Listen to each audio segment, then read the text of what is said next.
obviously there are closing costs, and we always tell the buyers that sometimes they're not aware that down payment isn't closing costs. There's two separate things. Two totally different scenarios. That's a great point.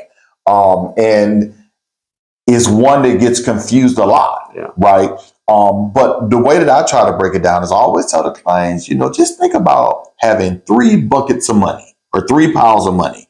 Bucket number 1, upfront costs. Those are your binder deposit or earnest money deposit, your home inspection, which we recommend, and your appraisal. That's bucket number 1. Bucket 2 is going to be your down payment.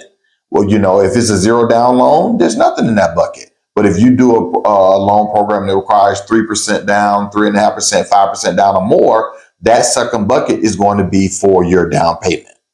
Third bucket of money would be your closing costs. Those are the fees that are associated with the transaction so that the ownership of the property can properly convey from the seller to you. It may be your taxes, your insurance, your deed stamps, your attorney fees, your title insurance, all of those things. So when you're going in, a decent rule of thumb, 3.5% to 4% of your sales price pretty much nails your closing costs. But when you're going into the transaction, understand 3 buckets.